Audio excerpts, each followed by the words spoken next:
I feel like at this point we're pretty much out of the woods with the health concerns for the pullets.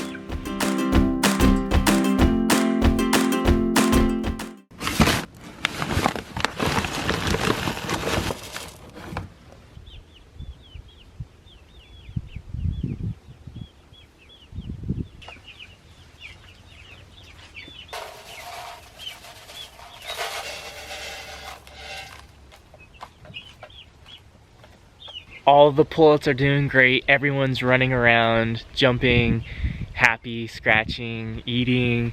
There are no signs of any sick pullets. It's been a few days now since we had the incident with the one dying. I feel at this point if we were going to have any more issues or losses with whatever bug affected that first pullet that we lost, then we probably would have seen that by now. As far as ventilation goes, it feels pretty well ventilated in here right now. There's no smells build up or anything like that. It's not humid. I have the door open, the window open behind me. And you'll see moisture accumulation on the polyfilm here, but that's because it rained overnight and into the early morning. So it's just water accumulation on the outside of the polyfilm.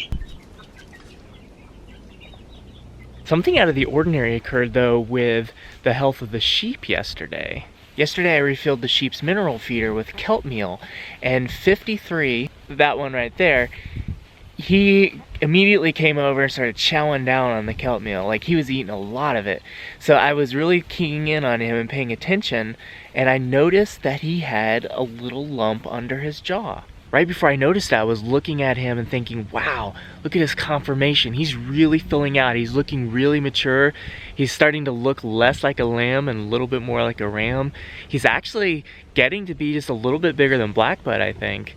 When I was admiring his development, I noticed that little lump under his jaw. Most days I spend a lot of time with my sheep, so I'm constantly looking at them, making observations about them, and that was not there the day before. That was definitely a new thing. On day 85, we went to visit a sheep ranch to look at the Suffolk breed of sheep as well as some herding dogs. While we were there, I was talking with the shepherdess and she had mentioned that she had some goiter issues with her sheep. So I got on the internet last night and I spent a little time looking up sheep goiters and trying to find out what was going on with that. I know a goiter traditionally is an iodine deficiency. Seeing that he spent a lot of time at the mineral feeder yesterday, I was already on the trail of him being mineral deficient in something. He was really going at that kelp meal. But from the pictures I saw, it looked like the goiter would be further down, more on the side of the neck.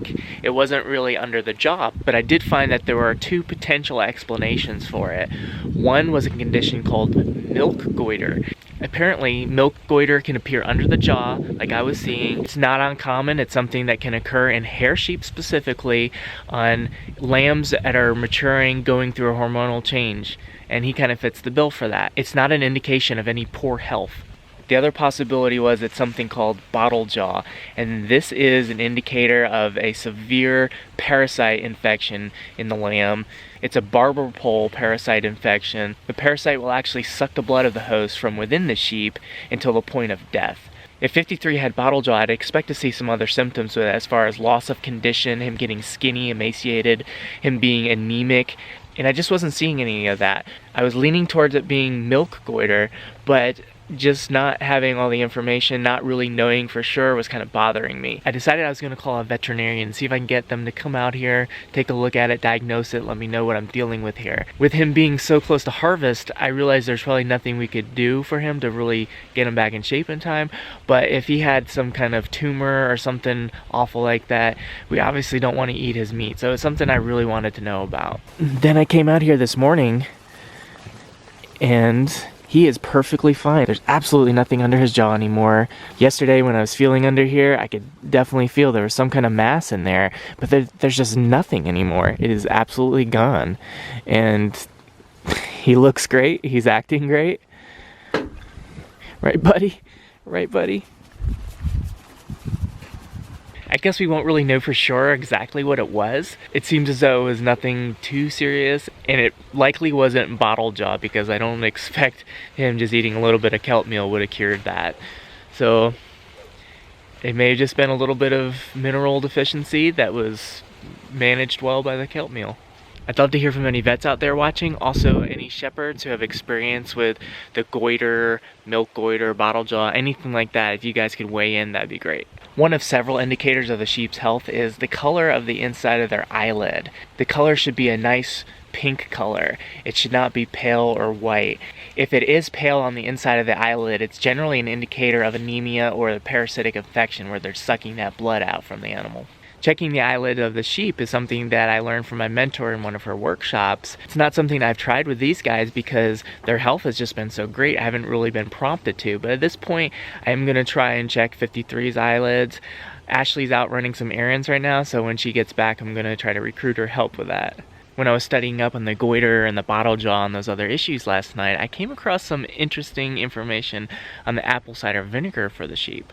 Not long after I got the sheep, I noticed that they had some worms in their manure. One of our viewers left a comment about using apple cider vinegar for health improvements in the sheep. And at the time, that was not something that I had been taught by my mentor. I had learned about using garlic and molasses treatments. And I looked into it a little bit, but not really. I didn't give it the attention that I really needed to. But last night I started reading about it in earnest, and it seems like it's a really good tool to use. Most of what I was reading was very anecdotal, but considering the health benefits it has for chickens and humans, I don't see why it wouldn't apply to the sheep as well. From what I was reading online about the apple cider vinegar, most people were doing it as a drench, and that means using one of these things right there and forcing it in their mouth. The articles I read indicated using 20 mils of apple cider vinegar and then another 20 mils of water, so it's a 1-to-1 ratio of apple cider vinegar to water, and that's sufficient for one sheep. I'm not going to be doing a drenching though. I'm gonna... What? What? Are you ruminating? I'm going to just add it to their water supply. I didn't find much about the appropriate ratio in water, but I did find someone was using a half a cup per gallon of water used. So I'm just going to add a little to the water and see if they'll take it that way. Sheep can be a little picky about their water being clean. They might, if they smell that and they're not used to it, they might be turned off by it. I'm not sure. They might take right to it. So one way to find out, I'm going to go freshen up their supply of water and then we'll add the vinegar.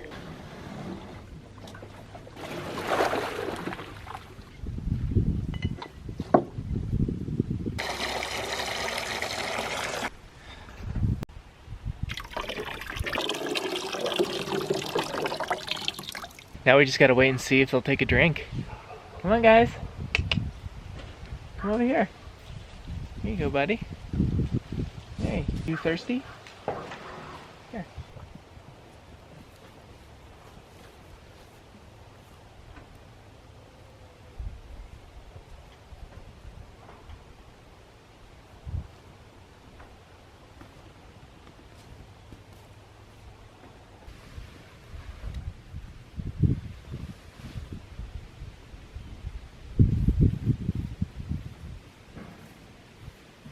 Each one of them sniffed it, but no one took a drink.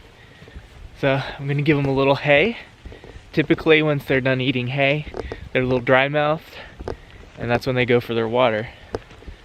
So let's see if this will help.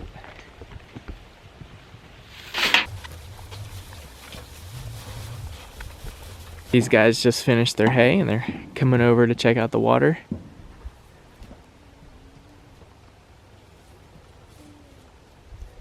There you go, 53 took a little sip. Not so sure about it. I'm guessing instead of using a half a cup of vinegar per gallon, to maybe use 1 tablespoon per gallon, just like you would making magic water for the chickens. We're also practicing some natural health remedies inside the house. We're going to have some garlic with honey, and the fermented garlic is a great natural antibiotic. And it also is good for feeling better faster if you do have a germ. We like to eat it with a little bit of honey, and the honey helps it go down a little easier. Yeah, hold it so you don't drip. Ah, there you go. What do you think? You don't like that, honey? Okay.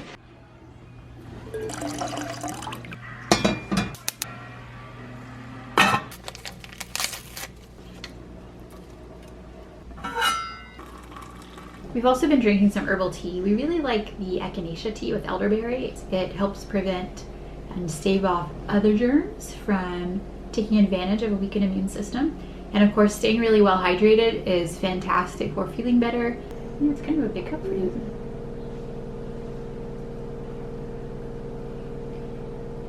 You like it? Too watery. Too watery? We're gonna check his eyelids for the coloring to see if they're pink, or if he has anemia or any other kind of issues, they'll be a pale color. Get in here. Yeah, looks good. It's a nice pink, red, dark, reddish pink color. That's what we're looking for. But he's pretty good in my books. Do you need some scratches? Yeah? Like, okay, yeah, we don't need to go up that high. Soft ears and tiny little nubby horns. Oh, he has the